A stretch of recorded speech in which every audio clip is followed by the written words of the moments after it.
Railway भर्ती का नया नोटिफिकेशन प्रकाशित हुआ है जिसके माध्यम से 1154 पदों को भरा जाएगा।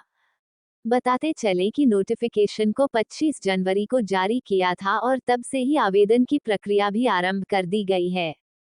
तो ऐसे अभ्यर्थी जो रेलवे भर्ती के लिए अपने आवेदन को जमा करना चाहते हैं तो इन्हें 14 फरवरी तक अपना आवेदन जमा करना पड़ेगा। यहाँ आपको ये भी बता दें कि इस भर्ती के लिए आपको अपना आवेदन ऑनलाइन माध्यम से जमा करना पड़ेगा।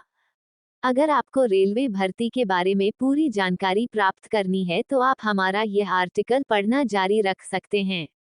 इस लेख को पढ़कर आप जान सकते हैं कि रेलवे क्र अप्रेंटिस भर्ती हेतु आयु सीमा, चयन प्रक्रिया, पात्रता शर्तें, शिक्षा योग्यता एवं आवेदन प्रक्रिया क्या क्या रहने वाली है। रेलवे भर्ती हेतु रेलवे भर्ती सेल पश्चिम मध्य रेलवे की तरफ से 1154 खाली पदों को भरा जाएगा। बताते चले कि यह भर्ती अप्रेंटिस के आधार पर संपन्न कराई जाएगी। बताते चले कि आवेदन जमा करने की प्रक्रिया 25 जनवरी से लेकर 14 फरवरी तक चलेगी।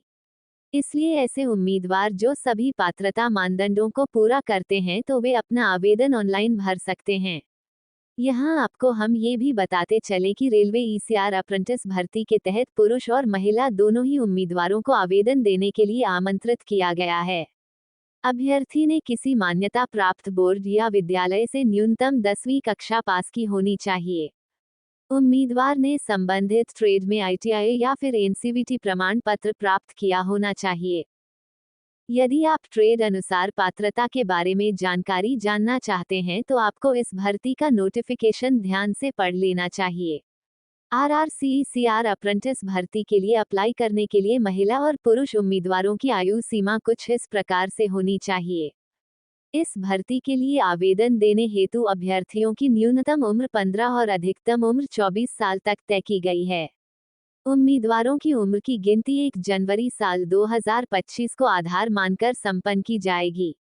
जबकि ऐसे लोग जो आरक्षित श्रेणी के तहत आते हैं इन्हें सरकार के नियम के अनुसार अधिकतम आयु में कुछ सालों की विशेष छूट मिलेगी। रेलवे भर्ती का नया नोटिफिकेशन प्रकाशित हुआ है जिसके माध्यम से 1154 पदों को भरा जाएगा। बताते चले कि नोटिफिकेशन को 25 जनवरी को जारी किया था और तब से ही आवेदन की प्रक्रिया भी आरंभ कर दी गई है। तो ऐसे अभ्यर्थी जो रेलवे भर्ती के लिए अपने आवेदन को जमा करना चाहते हैं तो इन्हें 14 फरवरी तक अपना आवेदन जमा करना पड़ेगा। यहाँ आपको ये भी बता दें कि इस भर्ती के लिए आपको अपना आवेदन ऑनलाइन माध्यम से जमा करना पड़ेगा। अगर आपको रेलवे भर्ती के बारे में पूरी जानकारी प्राप्त करनी है तो आप हमारा यह आर्टिकल पढ़ना जारी रख सकते हैं। इस लेख को पढ़कर आप जान सकते हैं कि